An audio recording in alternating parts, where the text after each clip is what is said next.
Okay. So my theory for the first episode of Doctor Who, the 2005 one, was that it takes place at several points in this Doctor's timeline, right? At first, he's just regenerated, right? And then when you see him again, it's like sometime later, right? This first scene says he's kind of manic and he doesn't seem like he's really there yet, right? But then he goes away and he comes back again, and he seems like he's much older at that point, right?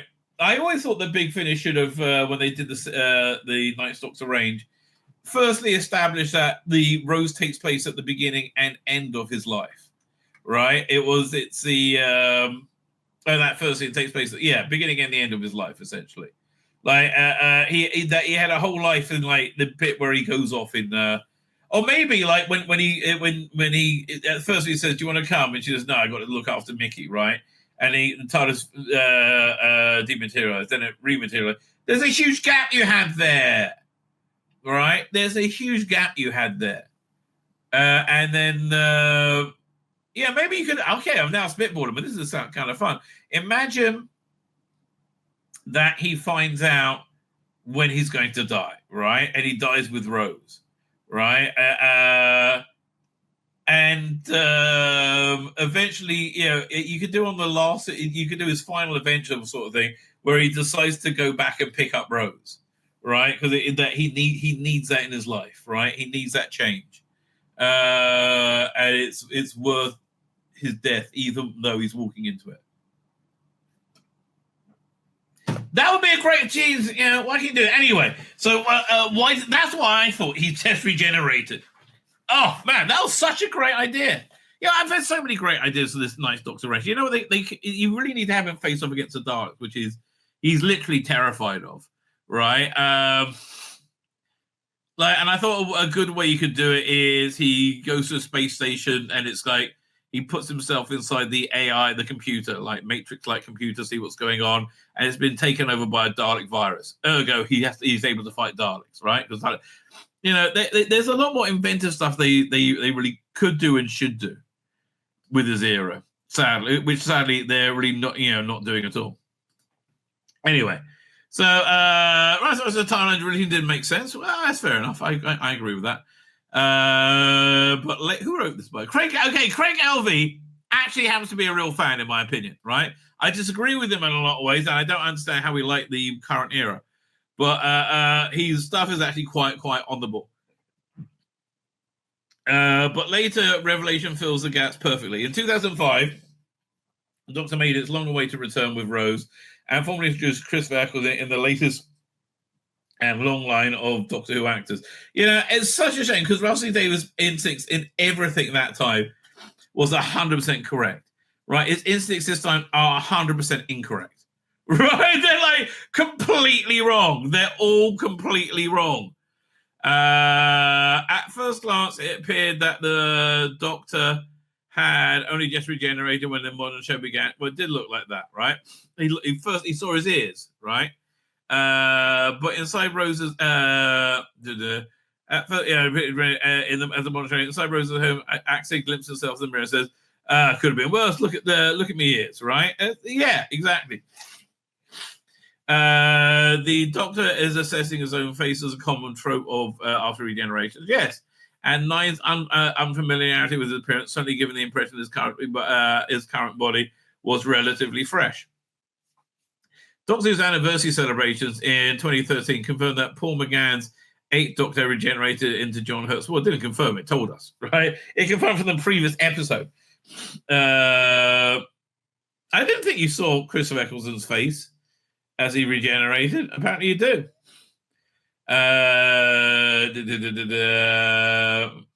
Was unfamiliar with his appearance, given an impression. It turned into 8, and the War Doctor regenerated Eccleston following the... Okay, one second. Let's pull up the clip. I'm not sure they're right. There we go to... Doink. I'm really not sure they're right on this one. There we go. Ninth Doctor. Oh no, not Ninth Doctor. So the 11th Doctor. Day of the Doctor. Where is it? Pandora Chromus. No. Doctor Widow and Walrus. No, it's over here. Day of the Doctor. Bingo.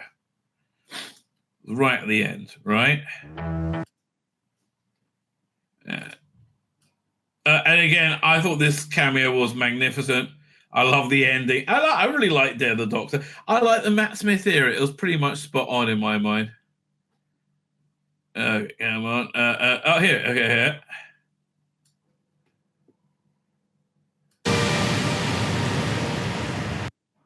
Did you see him in the last second?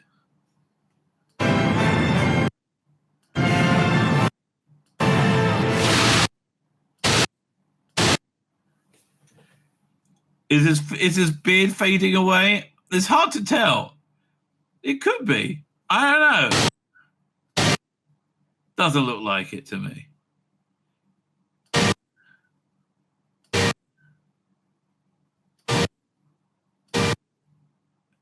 No, it doesn't look like it at all. Like, I think this is an important thing to go very slowly over, don't you? Well, at least it's not Sylvester McCoy in a wig. Okay, so no, you don't see. He could have. I hate to throw a thing in, but he could easily regenerate somebody else there. But no, at least we didn't see it. 5. Ring unclear where Rose was taking place immediately after. Yeah, okay, what the fuck was that, Rihanna? Were you paid by the word, you dumb cunt? What the hell? The Ninth Doctor isn't a new regeneration when season 1 Rose has taken place. Rose wasn't on the Ninth Doctor's first rodeo. Where Rose has visited Clive in Doctor Who's season 1 premiere, and the in-universe Whovian showed up images of Doctor in various time periods. Could have been from his future, right? The Dalek's ill-fated voyage, the eruption of Krakatoa, the Kennedy assassination, all images depicted the Time Lord with Christopher Eccleston's likeness, suggesting that Ninth Doctor has experienced many... no, why is that prior to Rose? He's a time traveller. That could happen in the future. And again, why isn't there a big finish story with him wearing the top hat on the Titanic? Or was it, I think that, and the start of the modern era, like, one could argue that 970 made a series of brief stops. No, it happened later on in this timeline. How about that, fuckhead? Oh, fuck me, you're so stupid. And I can't believe I talked you up at the beginning of this. One could argue that 970 made a series of brief stops at crucial points in history, immediately after regenerating. You could do that. I mean, that also works. And finished Woodstock Tour in London 2005 for Rose, still very soon after regenerating from the War Doctor. The images of Clive show of Rose, however, have been a small handful of the Ninth Doctor adventures, ones based on Earth, where it had been captured photographs or sketch. Logically, there must have been... maybe it happened later on in his timeline. Right? Logically, there must have been other incursions on other planets. Or where's the proof the Doctor's present wasn't available? It simply isn't possible that Clive managed to document every single one of the Doctor's trips pre-season 1. Again, what's wrong with this happening in the timeline? Rossi later explained he had no intention via Dr. Magdalene confirming Clive's research was intended to signal the Ninth Doctor was not a brand new... he had no intention? Explained his intention via Dr. confirming that Clive's research intended that as a signal the Ninth Doctor was not a new, brand new incarnation. Davis also pointed to Nine's assured aura as rather so. No, he was very, very, he was, especially in Rose. I mean, look, it's his first episode. No wonder he was very unsure of himself. But he was very unsure of himself. Oh, no. Was his first episode he recorded the Slovene one? I think it might be, actually. Right. So why is he surprised by his own ears? Okay. Good question, right? Irrespective of the above, it's odd that he had the line showing, judging his appearance during Rose timeline. Could have been worse. It sounds exactly like what the other Doctor said in the moments after regeneration. But Nine acted like he was beholding his ears for the very first time. Okay, exactly. It's certainly hard to imagine Peter Capaldi's 12th Doctor, 2 seasons in Sunny nosing his eyebrows, are quite angry. Yes. The confusion had cleared up in the 50th anniversary celebration. Well, thank you very much. Albeit not on screen. In the novelization of Day of the Doctor. Okay. So, I say your headcanon's better than this. But okay. We must deal with Moffat. The War Doctor regenerated the Ninth Doctor, then smashed every mirror in the TARDIS, refusing to look at himself after the horrors he had committed during the Time War. Well, that's a good answer too. See, Stephen Moffat, fine. Okay, that was a good answer. My answer's the best, okay? And look, I'm not being egotistical. My answer is the best. It happened later on in this timeline, duh. But yeah, what can you do? No one's listening to me. But this is a good one too. I think this is the second best one. I kind of like that, actually. It's a bit overcomplicated. Okay, Travis, did he do such terrible things? I can't remember. Everyone in the TARDIS refused to look himself at the horrors of the Time War. The implication then the Night Doctor existed for some mountain pine prior to but deliberately avoided looking himself for so maybe he went like a year like that, right? That could be, right? That could be. Dear Rotala Hill, the Doctor after yes, 100%. Moffat explanation rather neatly resolved by any confusion bar mystery regarding the Ninth Doctor's timeline, as the logical follow-up question is, why after the mirror-shattering antics at post-Time War? See, I like Stephen Moffat's take because you could... it doesn't have to... He could still be relatively newly regenerated, right? This could be the shtick he went to for a few weeks even, or a day. I don't know, but... yeah, okay, fine. But it could be as long as you want in your head canon. But I still like my idea that Rose takes place at several points in the Doctor's timeline, right? Maybe there's 3 times he appears, right? He disappears. At the end, there's one. In the middle, there's one. So it could be 3 points in his life. And then when he disappears the first time, right? At the end, and reappears here. Pull up the clip. Video file. Ninth Doctor. Giant Rose. Towards the end, I believe.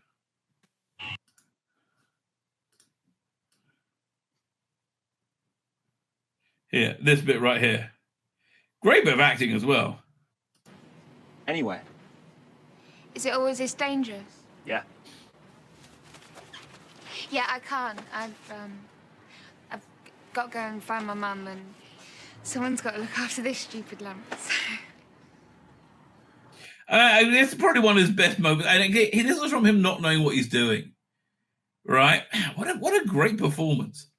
It's up there with Pertwee at the end of the Green Death, isn't it? It's really good. Okay. See you around. So again, let's say he knows he's going to die with Rose, right? And he was ready to accept it, and she blew him off. Said, "Really? That adds so much more meaning to that bit, doesn't it?"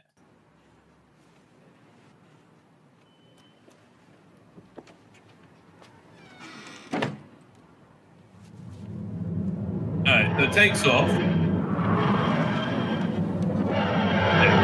So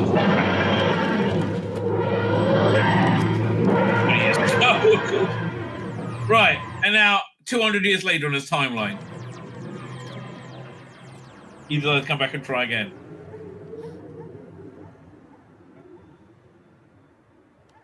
Come on, let's go. Oh, I thought he came back already. Really? I thought he came back by now. There you go.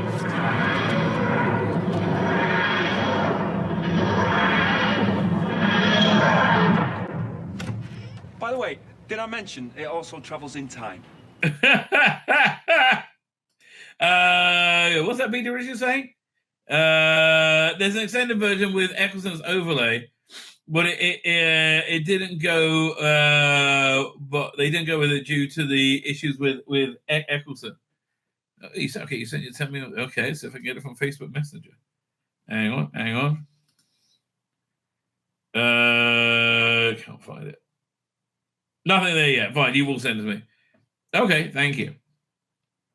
Yeah, no, he was a great Doctor. Okay, fine. That was an interesting little thing, though. Moffat's explanation, the logical follow-up goes, why after his mirror stag article post-Time War, the Ninth Doctor happily joked about his appearance in the mirror during Rose. Again, my answer is everything. It takes place at different points during a timeline. Yeah, okay. Timeline is this. Oh, here we go. How do I download from Facebook Message? 1 second. Now I've got to find that out.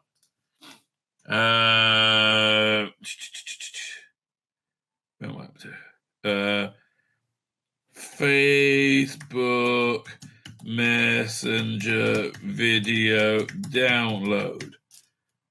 Duh. Fine. Let's do this. Oh, no, forward. Actually, no, I have to look at a full screen, I think, don't I? And then, oh yeah, there's a download little tab. And it's just a still. Hang on, I don't want to hit. Hang on, if I. Oh, it's a still. Oh, I think that's exactly what we saw. Yeah, we grabbed the still. There you go. Yeah. I think that's literally exactly what we saw. Hang on. Share screen.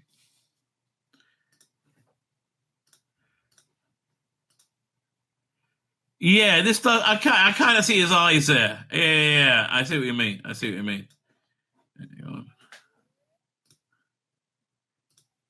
Next is we go back to this. Okay, so again, I'm kind of glad I read that article. That was quite fun. Evidently, Doctor healed enough to look after it.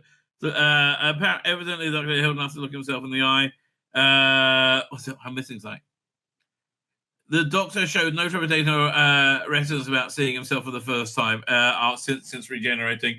Evidently, okay, an awesome Big Finish box set. Okay, an awesome Big Finish box set could be this. Disc 1. It's when he first leaves in Rose, right? And then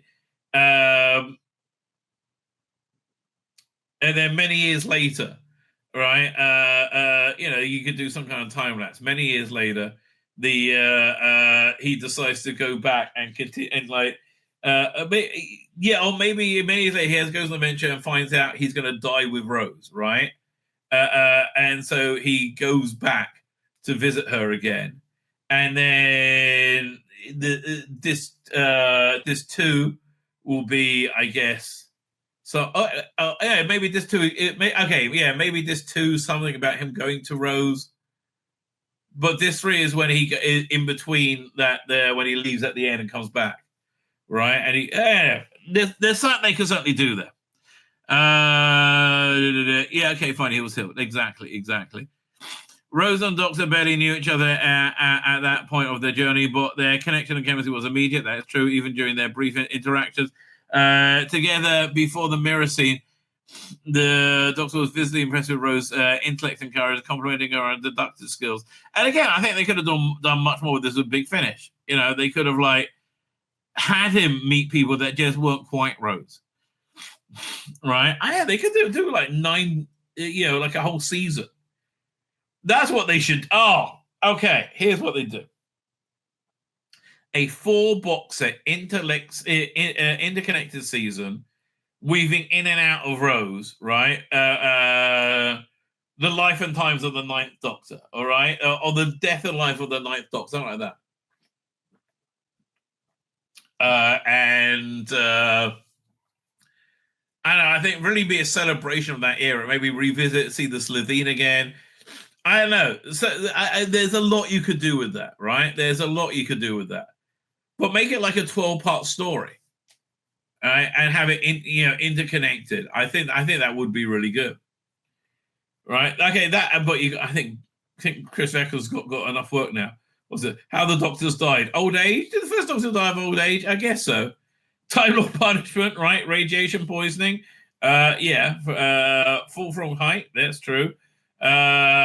Spectral poisoning, right? The Rani banging his head on the TARDIS console, right? Unless you heard the Big Finish box set, the 6 Doctor Last Story, which was excellent.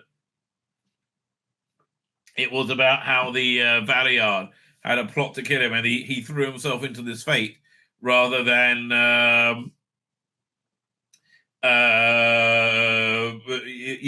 he threw himself in the fate of banging his head on the console to stop the Valiard taking over his body, essentially.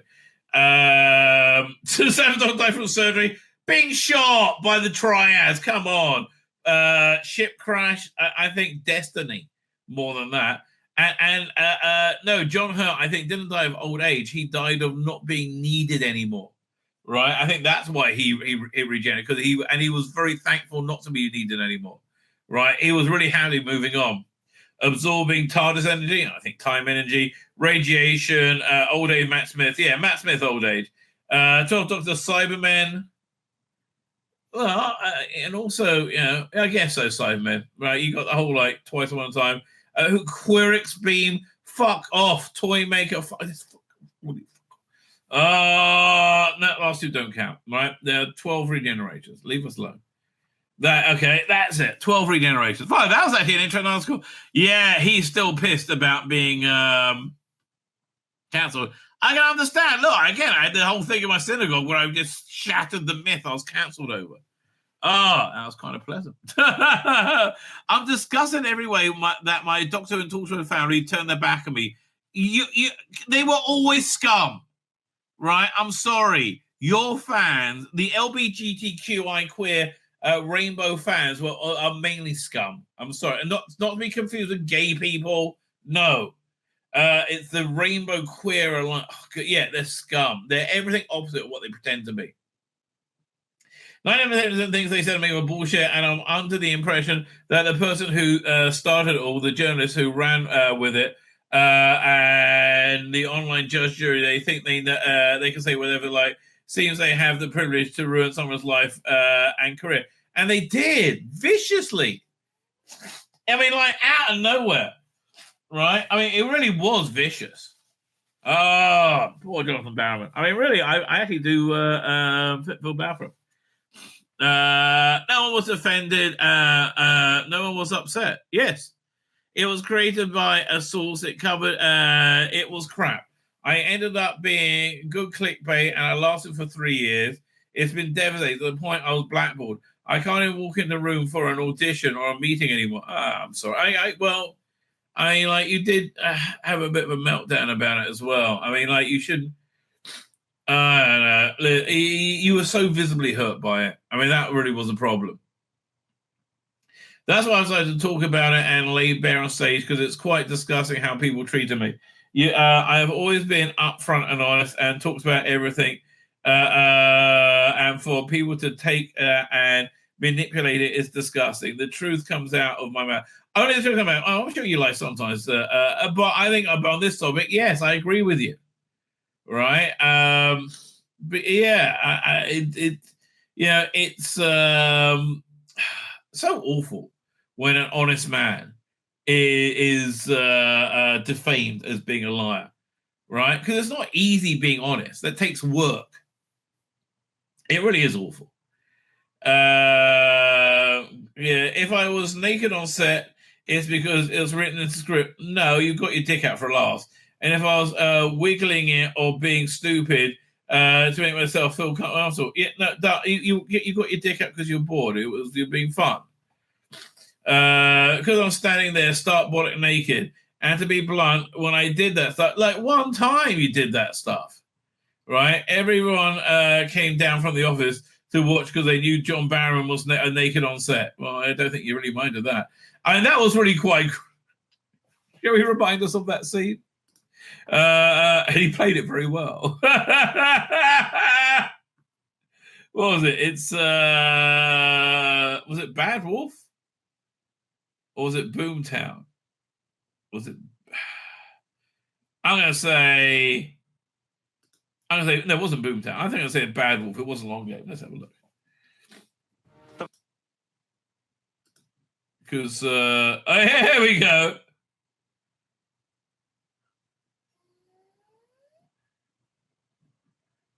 When's the first time they whip his clothes off?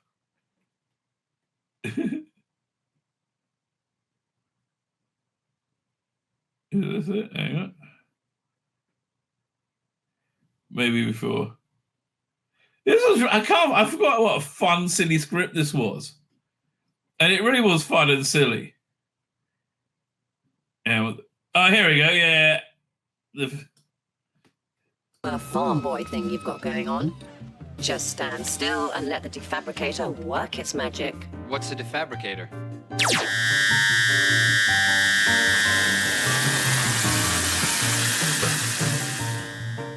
Okay, defabricator.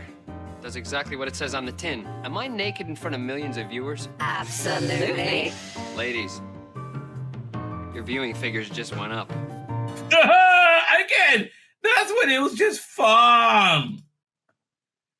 But come on, John, that's the only time you had to get your dick out on stage. Come on. You were just wagging your dick around to for a laugh in the TARDIS. I wouldn't do it now. I'll never do it now. Well, you learned your bloody lesson. It's different now. Now we'll have cool days to make everyone feel comfortable, including myself. I'll think about things more. Yeah, you're also older. Sometimes rather than going back to my trailer, I've decided to stay naked on set so we could do a scene quicker. Oh, don't do that. Put a robe on, mate. Can nobody... Okay, this is what happened. This is what you should need.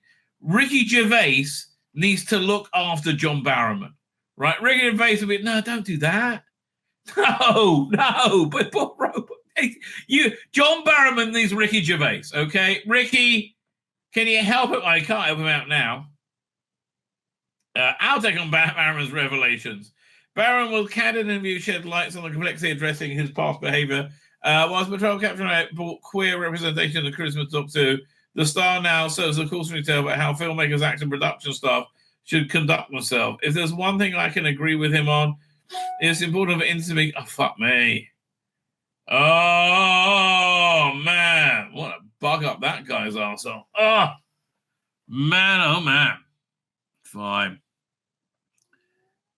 So we haven't done this Doctor Who magazine interview with Stephen Moffat. And I honestly, even though he's working with shooting, I always think he's got something interesting to say. Right? Have we actually done? I don't think we have. Really? Yeah. Come on. Let's try again. By now, you would no doubt watched Chris Evans Joyce. Yes, we have Time Hotel, Stephen Moffat, Heaven Sent. Yeah, Grumpy. We all like him though. Okay, I like it. Everybody. He's certainly the fan favorite writer of the modern era. He is the modern era's Robert Holmes. I think that's a very fair statement, right? Go big, spend the money. Okay. So 20 years on from his first go, how does he approach writing each new Doctor Who script, especially when it's a big one, such as a Christmas special or a season finale? My philosophy is with this. I go with the right one. Is you always just go hell for leather on your first draft. He tells us, although I'm pretty good on budget stuff. I know what we can do and what we can't do. I'm not very good as a designer or a producer. They're smart. Oh, you can totally see that with this era, right? The design on this era, I think, was the weakest aspect of Moffat's time, especially Matt Smith. He had the Teletubby Daleks, and it was a good idea, but it just didn't work. All right? It just didn't work. And Matt Smith's TARDIS, I think, was a bit of a failure. His second TARDIS was way better, but I didn't like his second costume. But I think Matt Smith's TARDIS, I liked his second TARDIS. It was more the 12th Doctor's TARDIS. But I think the first TARDIS, bit of a duffer. Even though we had a lot of fun with it. My friends didn't go to leather, fine. So and then they're smart on me, so I should push them as far as I can. So I'll tell them what it is they can't. So they will tell me what it is they can't do. There's nothing like setting a huge challenge. I used to do that a lot with Marcus Wilson, the producer from 2011 to 13. Can we do that? I'll climb up the wall with things like suggesting that he'd say, leave it at me, and then, with all his expression, and then he'll come back and say, we can do those 4 things in that scene, but it has to be at a deserted restaurant, not a full restaurant. Okay, I understand, right? And Doctor Who, was it any worse for it being cheap? No, right? I don't know. Look, honestly, I think the biggest problem with this story was the was Ncuti Gatwa. Ncuti Gatwa was just as shit at being Doctor Who, right? Ncuti Gatwa can just be Ncuti Gatwa. Then the fat chick becomes a star, weirdly enough, and kills her mother. Okay, we need just have 1 alien rather than 4. We can do a giant spaceship. It would always be like that. So he teaches us a couple of unrealized moments from Joy's World. There was stuff in the original draft, but there was a point in the original draft of the Christmas Invasion which they cut out. I'm really sad they did. Although I can understand why they did. They had a whole plot line about rebuilding Big Ben, right? They're just about to open up Big Ben, and you had this like pompous civil servant, Sir Hubert or something, I can't remember. Just as the new Big Ben has just been renovated, was about to open, the cigarettes fly in and they have all these wings that open up, and they open up a wing just as they're going to Big Ben, and boom, destroy it again. That would have been a good gag. Oh, and a bit of the masonry then falls on Sir Hubert and kills him. Right. In the original draft, the Doctor got the rope from the pyramids in Egypt. There was a scene on a submarine. There was all manner of nonsense going on. Even without this, the episode's pre-title sequence alone is seriously impressive. Jumping from location to I can't even remember. I mean, that's really the problem. I can't even remember what the pre-title sequence was. What happened?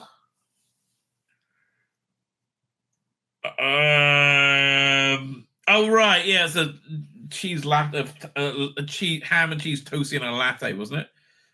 A pumpkin latte, stupid bloody whatever. Again, it would have been okay, but with a competent Doctor, and that's really the bottom line. And it just like again, if you had Capaldi doing that, like coming out as a pumpkin latte and ham and cheese toast, like that would have been much better, right? What's that? Peter is just saying that Aaron Douglas, Chief Tyrrell from Battlestar Galactica, once accidentally smacked a sound man in the face with his tongue, but he wasn't cancelled for that. All that happened is that Jason almost rolled his eyes. By the way, have you ever seen? I mean, I can find it. Portlandia. What's his name again? Edward J. Oldsmouth. One of the funniest sketches I've ever seen. Portlandia Edward J. Oldsmouth. Where they get into Battlestar Galactica so much that they bring in was it who was it? Jason Edward Olmos. Oh, here he comes. And they're gonna shoot more Battlestar Galactica. Let me find this sketch. It's so funny. We can't show the whole sketch. It's like 10 minutes long. We're just to the bit at the end where they're making their own Battlestar Galactica. Downloads over here. Well, what should we do? This thing starts at 7:15. I just need to find my keys, and then we need to leave. What is this thing we're going to anyway? It's Sarah's birthday. We're going to Screen Door. You already knew that. Don't we go to these things like every week, it seems? Yeah. Well, I really liked him as Uncle Fester in the Wednesday. I would watch a Addams Family like that. Yeah, it's her birthday. She's my friend, okay? So just. What is she, 9? You know what? That's not funny. You're just being a baby. Why don't we watch this Battlestar Galactica DVD I just got? Season 1. I heard really good things about it. All right, we'll get to the joke in a second. I mean, the woman that I volunteer with at the Humane Society is always like, this is such a great show. Let's watch this. Okay, listen. 1 episode, and then we go to dessert. Okay, we'll definitely make it. Gotta be 40 minutes tops. This will be good. I heard really good things about it. It's not just regular science fiction. Actually. This is, again, if you didn't watch Battlestar Galactica at the time, this is exactly what it's like. right? This is exactly what it's like. Good. I love you. Okay, episode 1.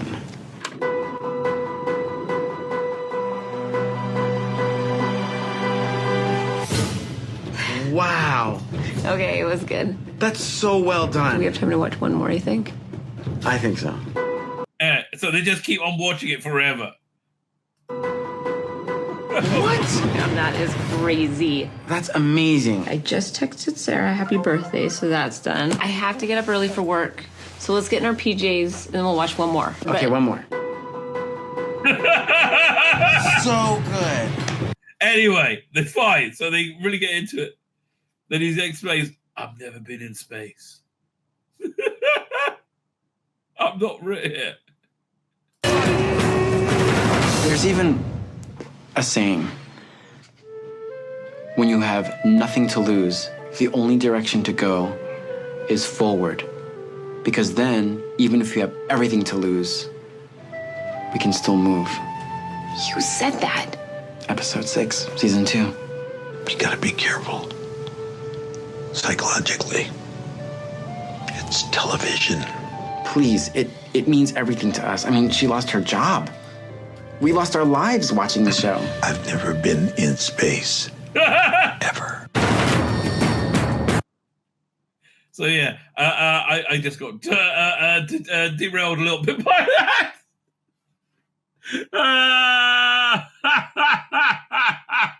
I love that Battlestar Galactica. It was just like that. Oh, I could watch more. It was so addictive. Fine. So it's also, I like doing stuff like that, Miss Stephen. I've done that a lot. Maybe it's going a bit cliche for me, so the fans might say, "Oh, he's doing that again." But I think in general, the audience will think, "Oh, I've got a big epic one." Yeah, you know, the Orient Express or the Everest, and then there's World War II, fantastic dinosaur later on, and a terrific Indiana Jones style shrine set all tools there at the end. Well, it's a pretty big movie. Oh, where to go? Pretty big movie. Despite the frequent big movie moments, one of the most surprising effects sequences in the episode is the section the Doctor is forced to live on Earth for a year. It was surprising about how boring it is, like how easily he does it. He's just a boring Doctor. Originally, it was very different. Anita barely featured in it. In fact, it was the only thing that was significantly changed from the first draft was the Doctor actually does for the year. I originally had him travel around the whole world. I mean, be doctory and do Doctor-like stuff. That's an idea. You know, who'd have thought? No, I'll just stay at a hotel with a woman who I then get a job in a future hotel. There was a whole extra sequence where the Doctor gets room service tray because you can't access the upper floors without a proper pass. He tells us, and the Doctor says, "Oh, give me a tray. The one fault in all security is convenience." And he pushes the tray against the panel, and the lift door opens, and you can always factor in human laziness. Again, all this would have worked if it wasn't shooting outward. I mean, I really firmly believe that. So we established the ideas that trays open doors, and the Doctor uses a tray to get into various rooms. There weren't two Doctors then. I mean, it was better, right? That in this version, that whole sequence doesn't happen. Joy just walked out and deactivates the room, leaving the Doctor trapped with no means of getting back. The only thing he can do is try and find another hotel door. He spends a year flying around the world, going to various hotels. You see him in Japan, you see him in New York, in all places. He's constantly trying, but he always just misses it. This is so much better! This is so much better! Oh, did Rusty Davis get to it? This is so much better than what you did! Oh my God! It's so much better. And what, you're telling me like different hotels are hard to find? Fuck off! Oh, you can't make a set for 3 different hotels. Fuck off! They're all basically the same. You can actually riff on that. Use the same set and slightly redress it, and it's the same because hotels are the same everywhere.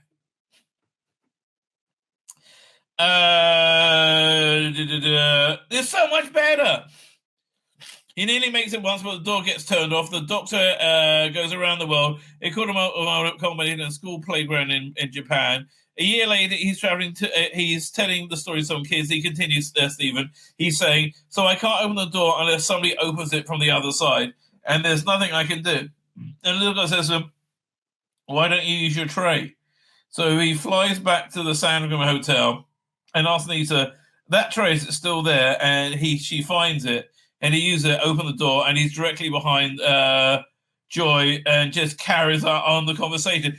God, that would have been so much better.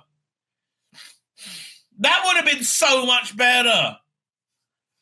Oh, it's actually painful. Oh, hey, this was once nearly a competent, fun episode. But we put a girding schmuck in it, a star in it, and made him look as not Doctor as humanly bloody possible. Oh, it's so frustrating. It genuinely is. Oh, man, oh, man, oh, man. We would have done this, by the way, on Thursday if I hadn't been forced into unconsciousness by... reading about Star Trek Section 31. Oh, man, that is shit.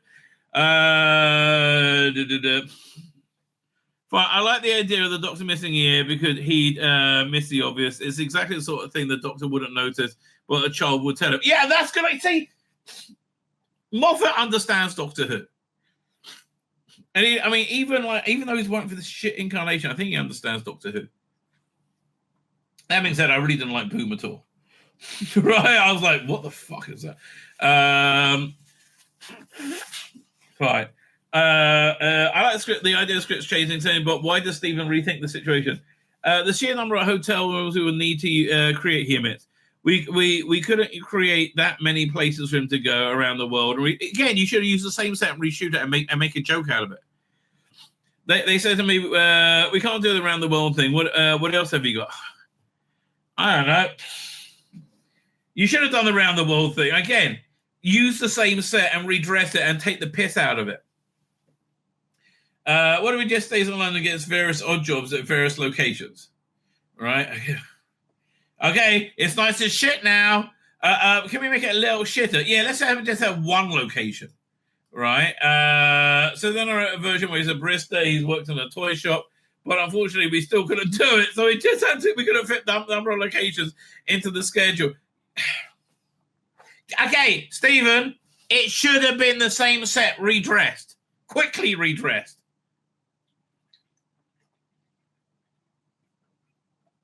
God, I can't even imagine Shooty Gatwood being my Doctor Who barista. That would be awful. It would have taken more than half of the schedule. It's a bit disparaging, despairing at the time. I said, what if he comes to handyman and does odd jobs around the hotel? The compromise opened up a different opportunity for this story. Yeah, I suddenly realized that he could have had a relationship with Anita, and he becomes one of Anita's best friends. So I was very, very happy, but it just made it more sad and empty. Sadly enough, I'm very, very happy with that, how the sequence by the end, because it became about the Doctor forming a connection with someone. I mean, yeah, fair enough, but he should have been more railing at it. Again, he was so boring. I mean, I don't understand. I would have cut the dinosaur for it. And the dinosaur looked expensive. I'll agree with you. It was more aligned with the idea of Dr. being murdered and realizing he doesn't form relationships very easily, and they should spend time talking to people. Well, the whole point of this Doctor is he's supposed to be really open and easy to talk to. The Doctor and Anita don't have adventures together. They have chair night, or they just talk to each other. So I went through a trial and came out the other way and really liked it. I think he's looking at more advice and closing time the caretaker where he works and the caretaker where he works in school. But those episodes he had a mystery to solve, points out Stephen. He's got a mission and he's got a mission and the power of three. It's when he decides to stay with the Ponds, he can't bear it. He gets through an afternoon and then he runs off because he can't bear it. But by this time, all he can do is sit and work for a hotel for a year. I think the first time we see it first time we quite see him do that. Yeah, because it's the first time we see him do it because that's not what the Doctor would do. He'll put himself in some kind of temporal trance for the year or something. I don't know. Oh, come back.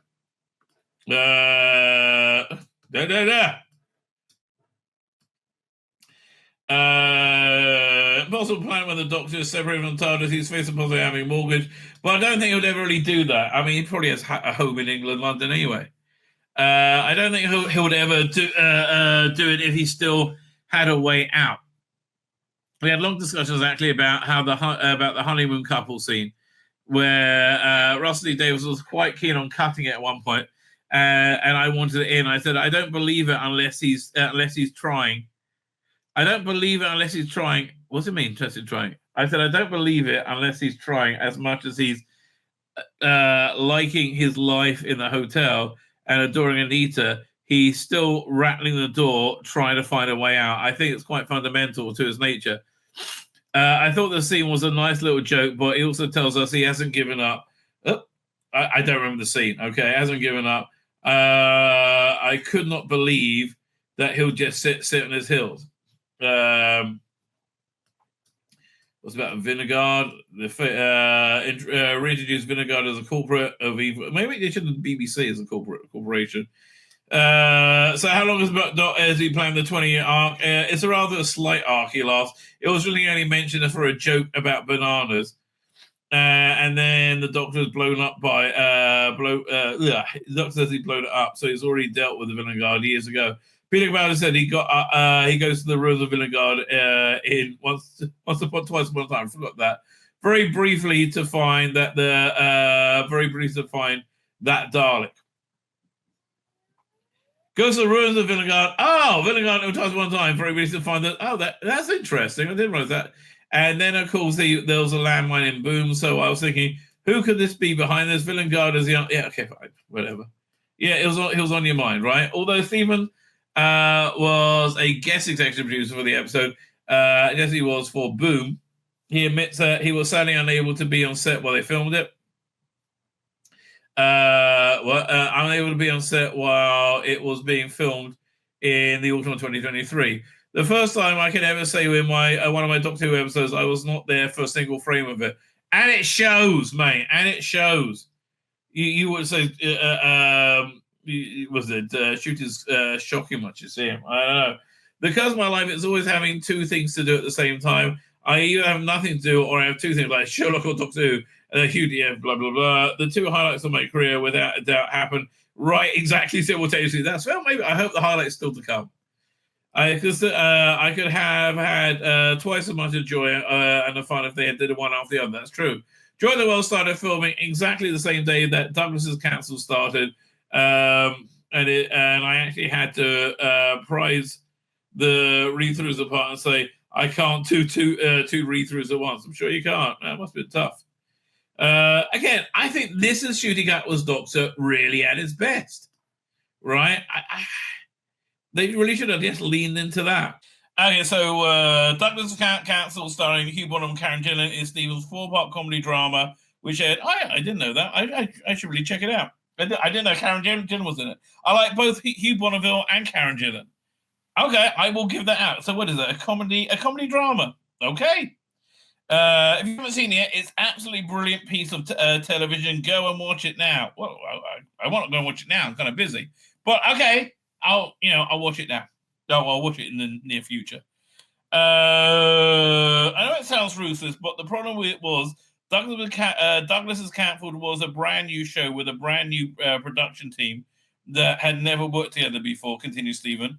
You've got to be on site for that. Whereas I knew Doctor Who would be fine.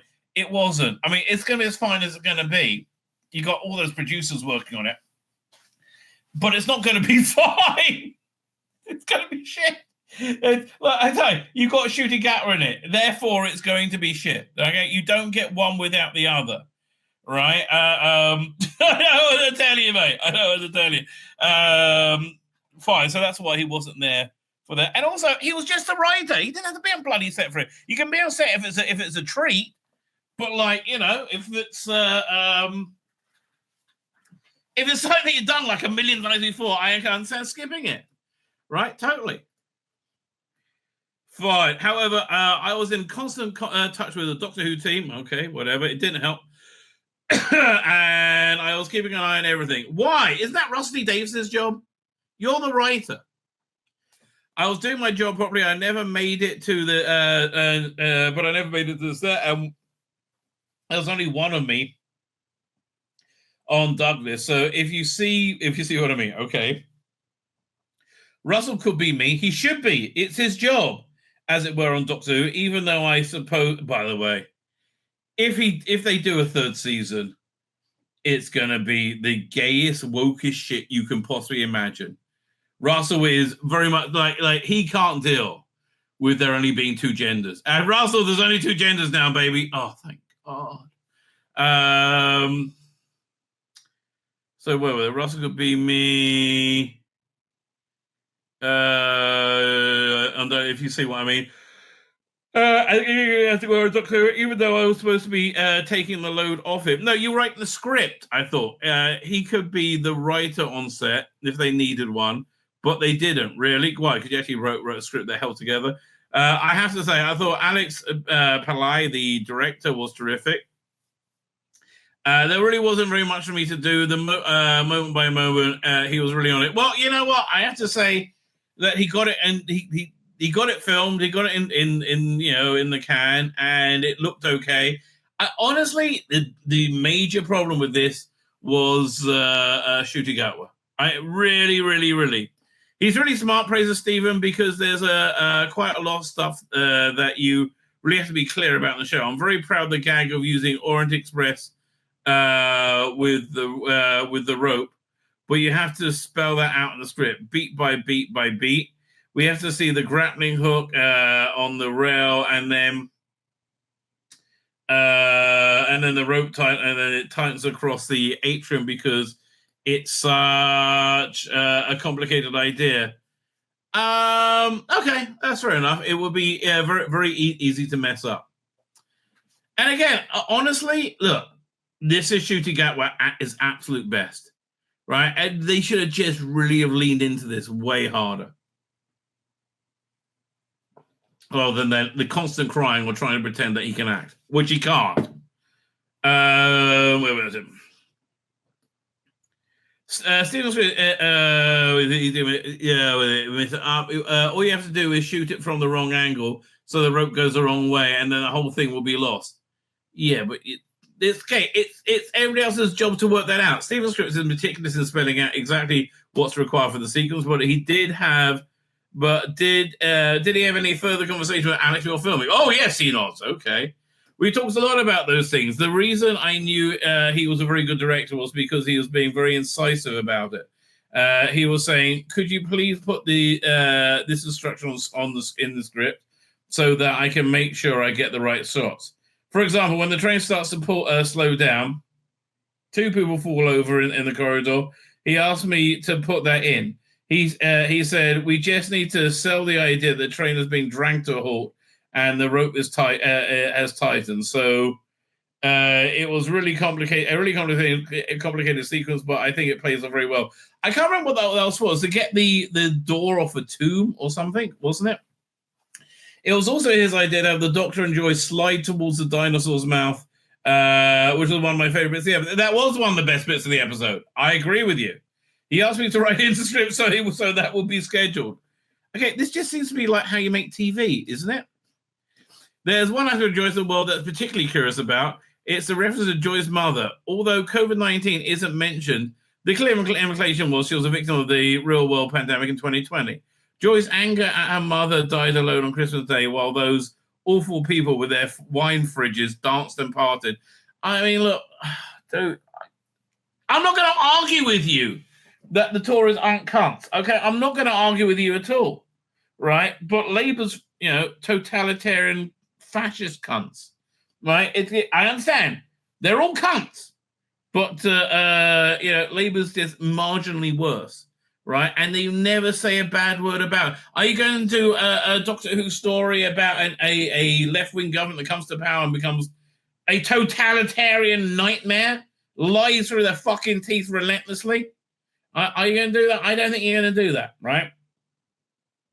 Well, especially different people lost COVID at that time. I was looking at the motivation for joy, he says, Stephen, and I thought about COVID, and I thought, well, that's something that people can relate to. That's a recent piece of history that's really tough for people.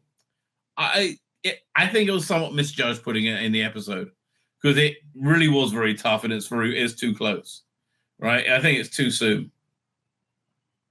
And I don't think it really gives her the right the right level of motivation either, right? I mean, it's like, yeah, I did. Rather than this being a clanger, I think it was misjudged. However, Stephen didn't want to make the point about law breaking, but to highlight the strong emotional response from ordinary members of the public. Well, okay, that seemed reasonably obvious. Where are we up to? Yeah, I think it's also truthful. He continues, there was a lot of people who didn't say goodbye properly to their loved ones. That was terrible. Oh, man, that made me so mad. Right? That made me so mad. A friend of mine's, I think their father died from COVID, and they weren't allowed to touch each other. That's fucking cunts.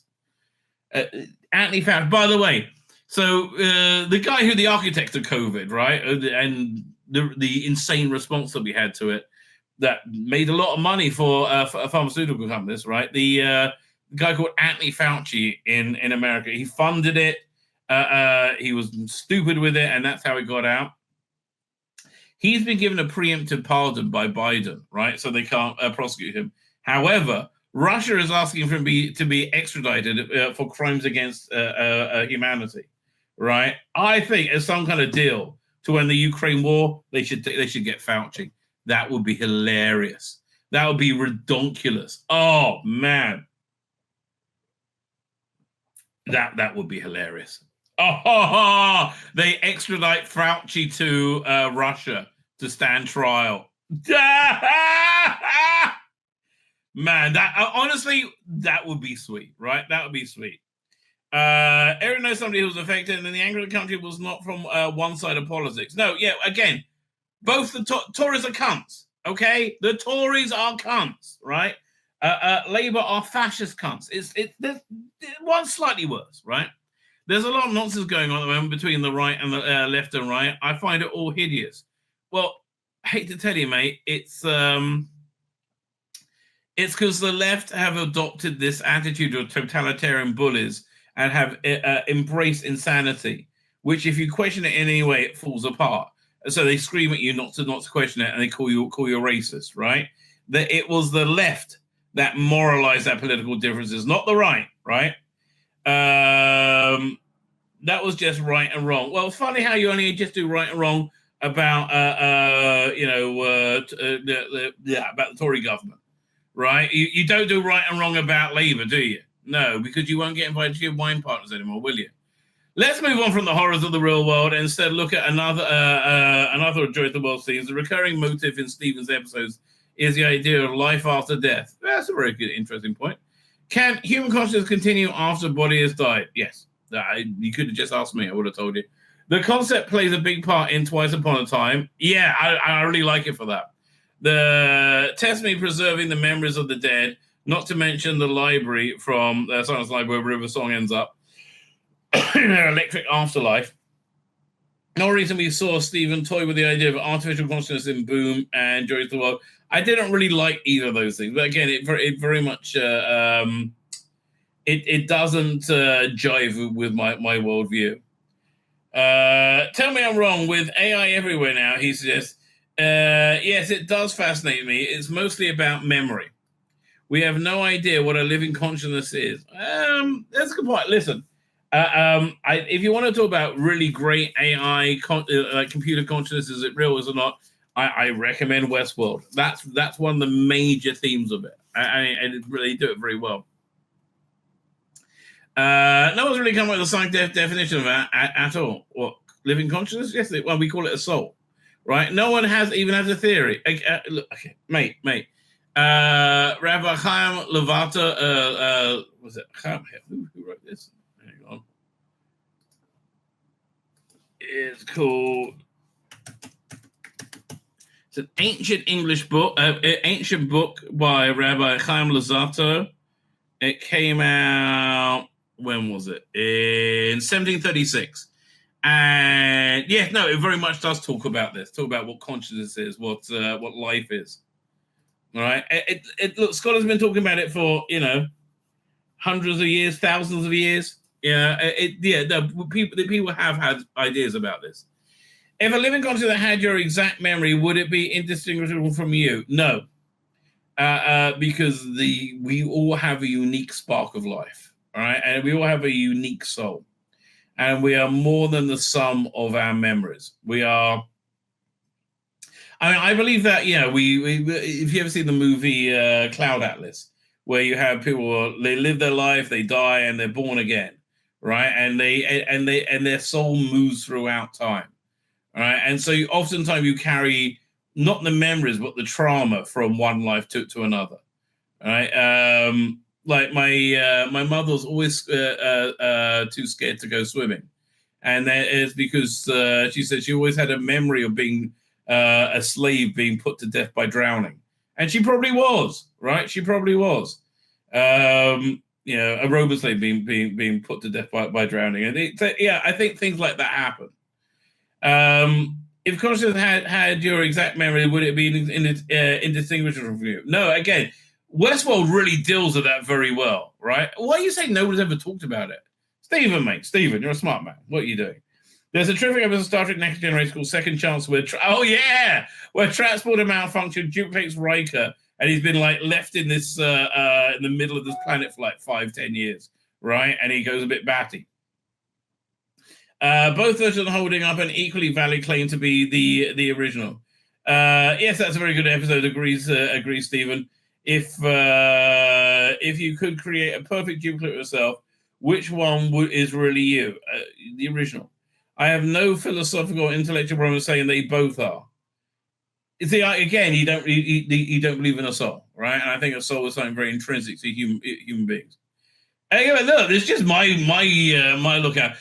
Thankfully, I'm not in control of Doctor Who, because if I was in control of Doctor Who and I acted like you, I would be putting my worldview as the only worldview.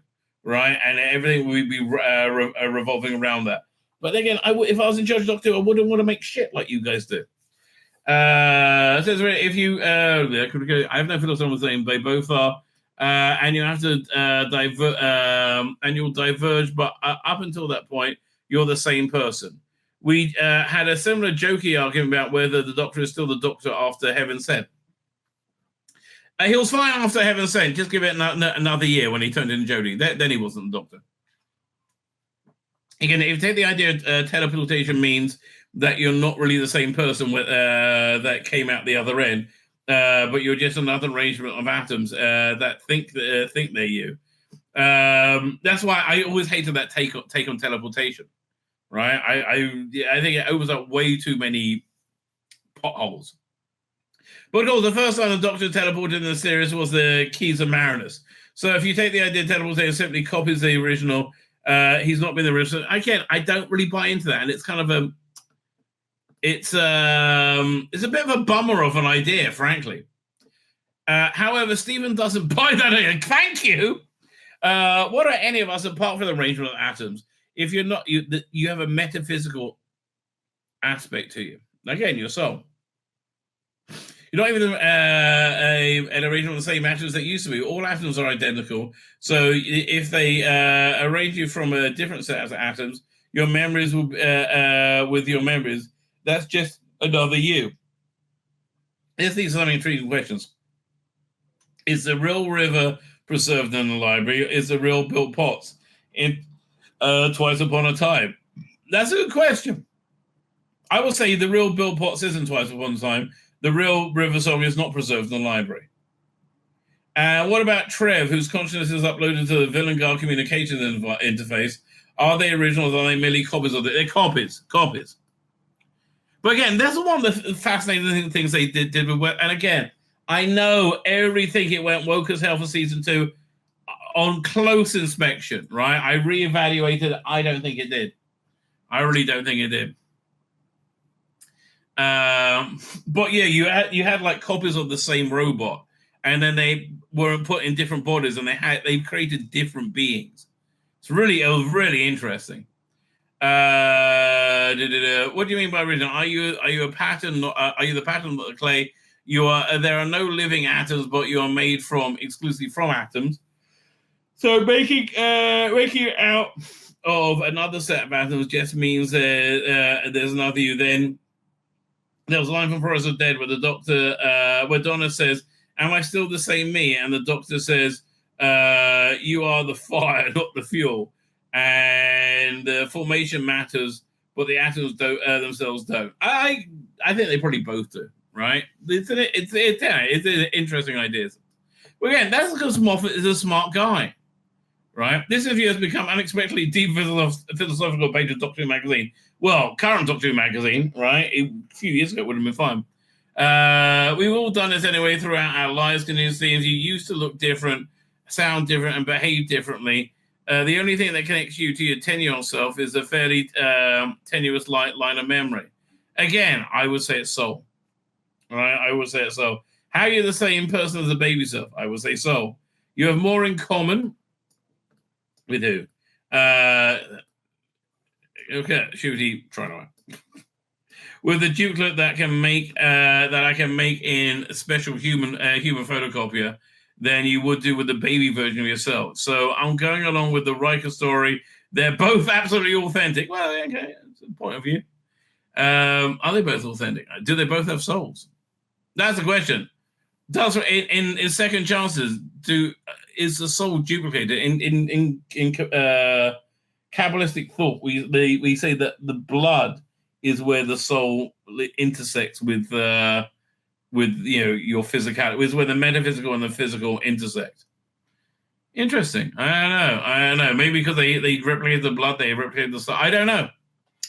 It feels there's a lot of dramatic potential in this idea, dealing with the themes of memory, identity, and consciousness. Perhaps it could even be the basis of future Stephen Moffat drama. I do like you, Chuckles. I'll probably end up developing it even more for Doctor Who, because all my sci-fi ideas go to Doctor Who. Oh man, I one of the few writers I don't mind returning to Doctor Who. I do think I don't think I'll ever be completely happy, because you obviously want to give yourself a send-off. He laughs. So he asked, the question is, if it turns out to be a swan song, would you be happy? He's like, no, I'm never happy. I tried to do that several times, although at a certain point, quite strongly after that, the Husband's River song would be my last one. I had planned for years that that'll be my last one, and the Doctor and River going to Dorelium. I ended it in my head for years. The ending, they lived happily ever after. World Enough in Time and the Doctor Falls would have been a splendid way to leave, but then I realized, well, that was World Enough in Time. That was after Husbands of River song. But I realized there will be no Christmas episode this year. Oh, and that's why I wrote Twice Upon a Time, right? Yeah, because Stephen Moffat is a moron, essentially. If people like that one, that's great, but it wasn't the way I planned to leave. I agreed to do Boom, and I thought that might be my last one. I know. The truth is, I will never know when I've done my last one. You know, I always think about that. Like, at some point in your life, it's going to be the last time you have sex, right? That just blows my mind, right? That just blows my mind. The truth is, I will not know what you never know when the doors are closed behind you permanently. You don't know when you've had your last conversation with someone. You don't know when they will you don't know when you will never return somewhere. So true. So I don't know. It's not inevitable that I'll write another Doctor episode, but it's not impossible either. Okay. All right. Look, it's a shit era, right? It's a shit era. And I think he's probably one of the best writers for the shit era. But there's only so much you can do, right? Mark Fletcher, and that thumbnail, I think you may need a bit add some color to leather skirt and pants. The green for me looks a bit like Starmer. Thank you, Mark Fletcher. Much like that. Dr. Alex is here. Well, swimming. Glad I didn't miss anything. Well, I don't know what happened when you're swimming, mate. I would say keep that to yourself. Anyway, don't keep this to yourself. Apparently, the trailer for season 7 came out. a couple of days ago. I had no idea. And I'm sure this trailer was supposed to come out right after War Games in Color, right? And I think they probably took out, and I think they probably put the color regeneration into the trailer, and then they re-edited it. But let's have a look. Now, I have to say, I'm finding the extra of this box set a little bit disappointing. I really wanted a CGI T-Rex in the Silurians, right? I really don't like the T-Rex they have, right? And I thought, well, can they use that model or use that again when they do Invasion of the Dinosaurs, which needs new effects, mate? I'm sorry, that one needs new effects.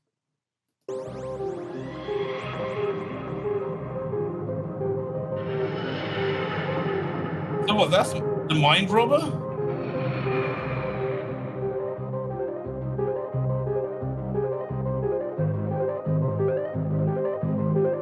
In 1970. The time has come for you to change your appearance, Doctor, and begin your exile. Yeah, I think they use the color regeneration for this bit of the trailer. Is some sort of joke? No, I refuse to be cheated. What are you doing? Stop! You're making me giddy. Do this to me!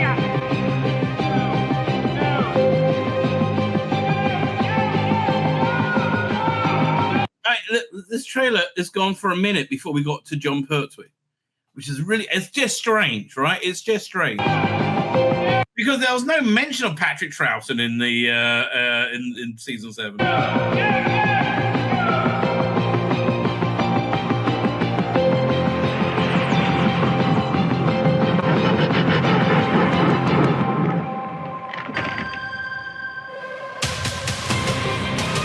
We deal with the odd, the unexplained. I love the Silurian. It's such a good story, right? I just wish it had new effects.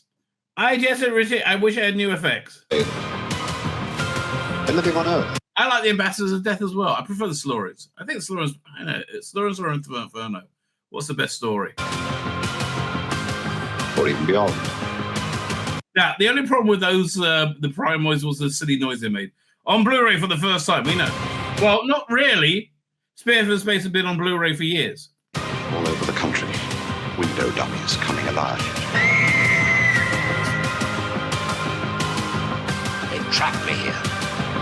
So I think this is one of the first Blu-ray box sets that has been sold on the episodes rather than the extras. I tell you, gentlemen, that the interference is definitely coming from... Oh, yeah, okay, yeah, that's the T-Rex. It really needed to be redone. I tell you, gentlemen, that the interference is definitely... Yeah, it's just a bit unfortunate. I'm sorry. Coming from those caves. This planet is ours. What a great story it is that. Oh, I love the Silurians. Always has been. I'm not going down there to start a war, but I must know what's going on. It's a parallel world, this. Terrible things are happening there. Terrible things. Doctor Who. Nice cover. The Collection. John Pertwee's iconic first season, newly remastered for Blu-ray and packed with special features. I mean, the picture does look fantastic. Documentaries. Doctor Who. It's an exciting adventure in time and space. And it began here, where that first ingenious production team persuaded us that we were in the deep past or the far-flung future, and not on an ordinary London street, but in studios on a site just over there. Doctor Who escaped the suburbs.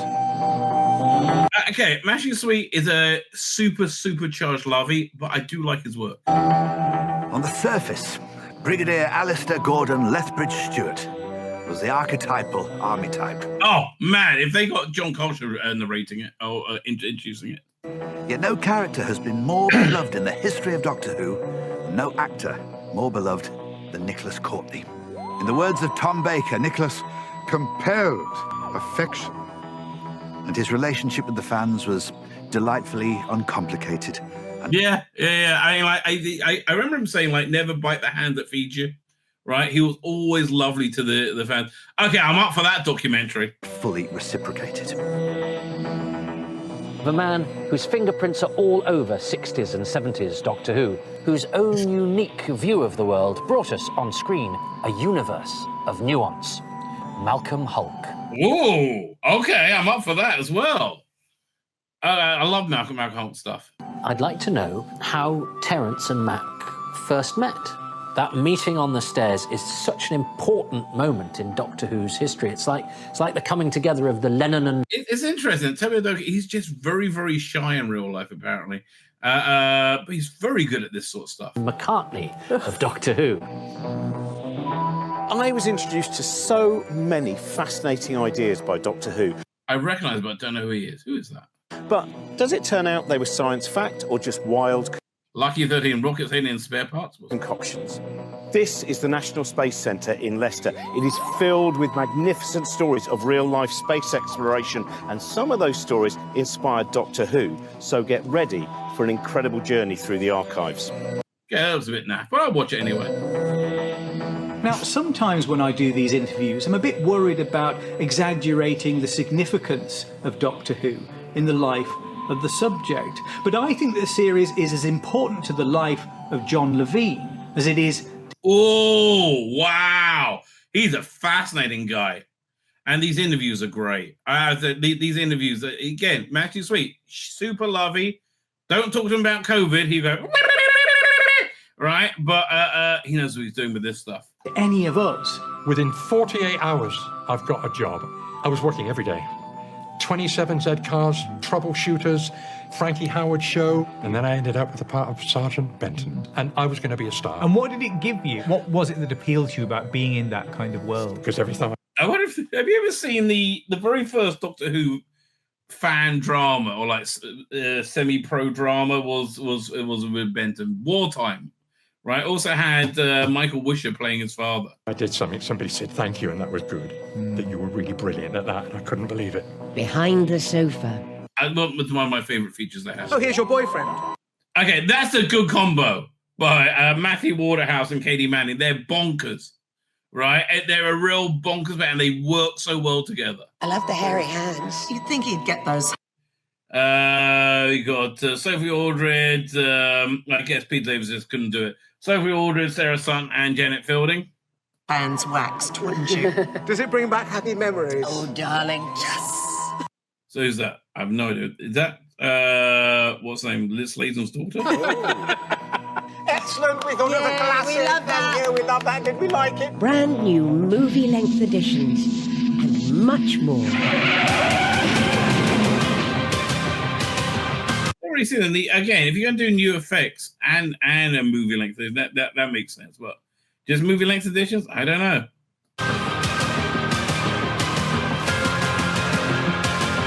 By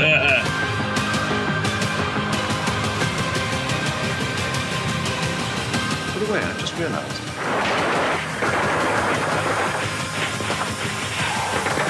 I don't even know your name. Smith. Dr. John Smith.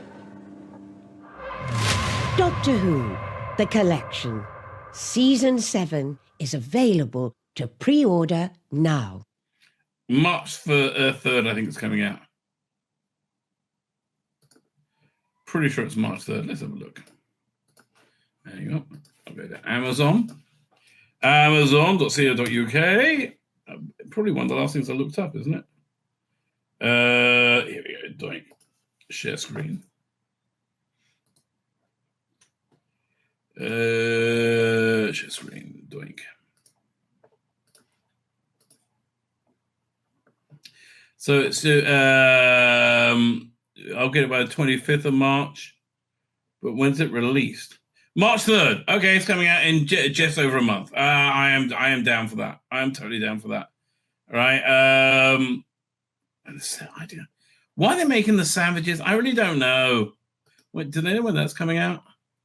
March 24th. I don't get the savage. I don't know why they're doing any more reconstructions in this fashion.